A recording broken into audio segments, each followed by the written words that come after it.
Welcome to this short video which will aim to demonstrate how quizzes can be used via Google Classroom in a special educational needs environment.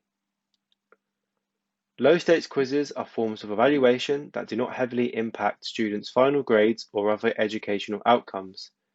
This can be particularly beneficial to SEN students because it can provide multiple opportunities to demonstrate learning, which can help to consolidate and reinforce any learning that those students undertake, as well as it encourages interaction with the learning content, as low stakes quizzes can provide a different and more fun platform for those students to engage with.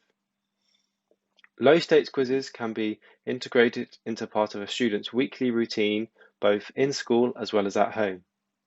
And today I'm going to show you how these low stakes quizzes can be assigned through Google Classroom to your students. So the first thing you'll need to do is open up the Google homepage. From here, you need to click on the waffle icon as it is known, and then open Google Classroom.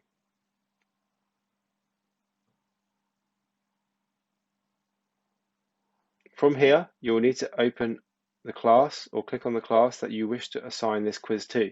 I'm going to click on this class as it is made up of solely SEN students. We'll then click on classwork, create and quiz assignment. So from here, I'm just going to quickly select the due date. I'm going to go for a week from now.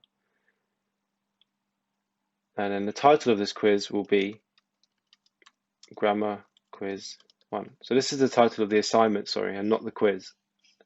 So to create the quiz, we then click on blank quiz, and this is where we will enter the title of the quiz. So I'm going to call it the same as the assignment title. So Grammar Quiz 1, same as here.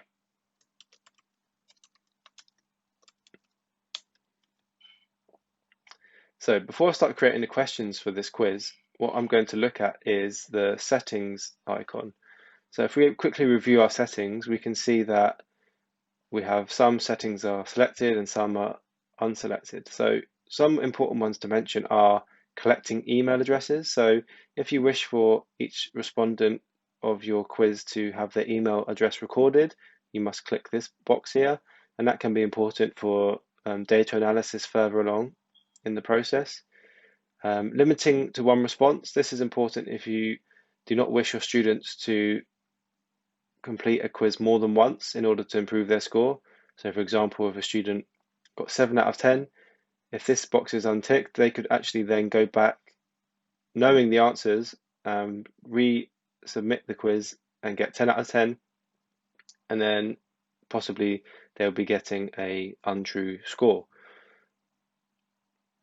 Also over here we have the locked mode, which you may want to select if you're doing an assessed piece of work, as that will prevent the child from searching for answers on a tab. With this mode off, they can search for answers, but dependent on your aims, you may wish to have it off. Other than that, the other options, other settings, that are in place are perfect for a quiz.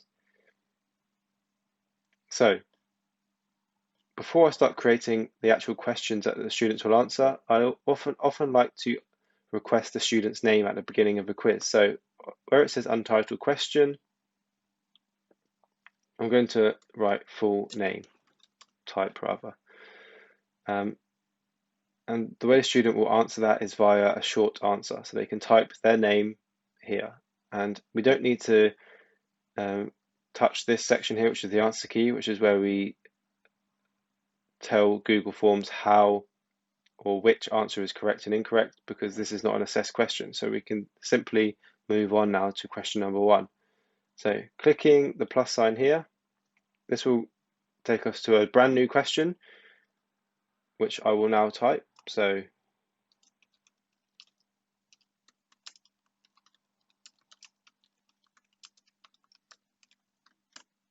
here's the question. Select the correctly spelled word below. So I'm going to choose multiple choice as the method for them to answer this question. You can select a whole array of different options. However, multiple choice is the default setting. So option 1, I'm going to type in the correct answer. And in option 2, I'm going to type of incorrect answer. At this point, the Google form does not know which is the correct answer and which is the incorrect answer. In order to do this, we need to click Answer Key. At this point, we click which the correct answer is, which is that one, which is the correct spelling of because, and then change the points to 1, as I often like to reward 1 point per correct answer. You can also add answer feedback. So for correct answer, for example, you could add, remember that because always ends in an E, for example. And then a correct answer, you could say, well done.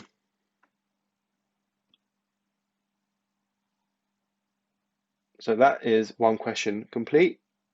And in order to, if I can click done here, in order to now add a further question, I can click this plus sign and then would go about in the same format as I have just showed you for question 1. We would add another question. So typing up the question, adding in our answers, selecting the method of how you wish the students to answer that question, and also selecting what the correct answer is and the incorrect answer, as well as how many points you wish to award for a correct answer. However, for the purposes of this example, I'm not going to actually create another question, but instead I'm going to show you how to import questions from a previously created quiz. So if I click Import Questions and then select this quiz, so this is a previous quiz that I had made, we can now select any question that appeared on this quiz to add to our new quiz. So I'm going to choose these 4. And this is important if you have possibly noticed that students have got a question wrong on multiple occasions, and therefore you may want to reassess them on that question to see if they have now recognized or learnt the correct answer or the correct teaching point for that question. So if I click Import Questions, all of these questions are now added to my quiz, as you can see. So I now have a total of 5 questions, so the 1 original one plus the 4 ones I've imported from a previous quiz.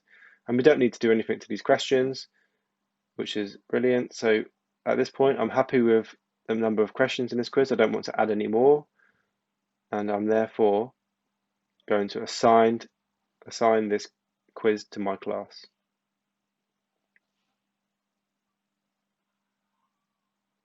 And as we can see, in the Google Classroom, Grammar Quiz 1 has now been uploaded and is available for my students to complete.